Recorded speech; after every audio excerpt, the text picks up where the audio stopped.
शेंगोळ्यांसाठी लागणारा डो आमची आज कविताताई तुम्हाला सांगणार आहे कसा बनवायचा तो. आपण ही शेंगोळ्याचा डो बनवलेला आहे आणि याच्यासाठी लागणारं साहित्य 2 वाट्या गव्हाचं पीठ घ्यायचं. त्यात अर्धी वाटीपेक्षा कमी बेसन घ्यायचं चिन्याचं आणि तेवढंच पीठ घ्यायचं ज्वारीचं. तीळ घ्यायचे, धनेपूड, जिरेपूड, लसण, जिरं, अद्रकची पेस्ट आणि याच्यात मी सांबार नाही टाकला, असेल तर सांबारही टाकू शकतो आपण. हे सगळं करून असा डो बनवायचा याचा. तेलाचं मोहन वगैरे टाकून भिजवायचं, ते मिक्स करायचं छान आणि नंतर पाण्याने भिजवायचं ते. आणि असे बनवायचे, असे करून असे बनवायचे. आपण यात वेगळे प्रकार पण बनवू शकतो. पोळी लाटून पण त्याचे बारीक बारीक असे काप करून ते लांब लांब ते पण करू शकतो, असे पण करू शकतो.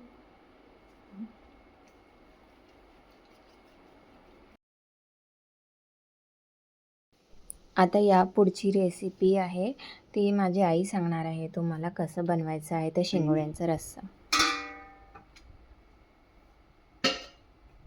तेल गरम होऊ द्यायचं. तेल तापलं की मी बघायला 2-3 दाणे मोहरीचे.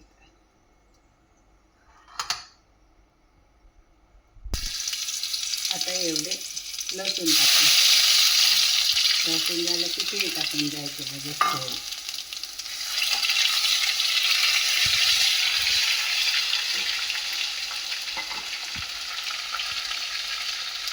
त्याच्यामध्ये हळद.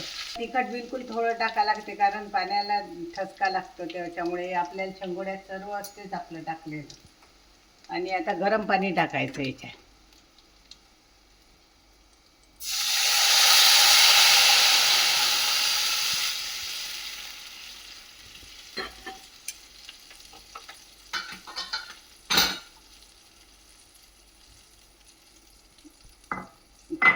आता शेंगोळे सोडून घ्यायचे.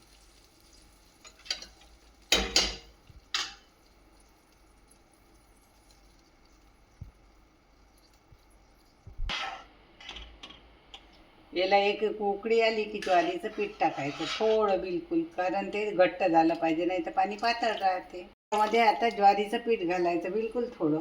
हे इथे मी घेतलेलं आहे, त्याच्यामुळे घट्टपणा पण येतो आणि चव पण चांगली लागते. हां, आता हे मी पीठ भिजवलेलं आहे ज्वारीचं, आणि हे आता याला एक उकळी आलेली आहे बघा, दिसते तर याला उकळी. याला उकळी आली की आपल्याला ते पीठ घालायचं आहे, म्हणजे मग हे पण छान येत. असं पीठ पूर्ण भिजवून घ्यायचं आणि त्याच्यामध्ये टाकायचं. जर पाणी कमी वाटलं आपल्याला, घट्ट वाटलं जास्त, थोडं गरम पाणी करून टाकून द्यायचं आणि मीठ टाकायचं पाण्यामध्ये. एवढं मीठ घालायचं याच्यामध्ये, कारण आपल्या शेंगोळ्यात मीठ असल्यामुळे पाण्यात थोडं कमीच टाकायचं, लागलं तर टाकता येते.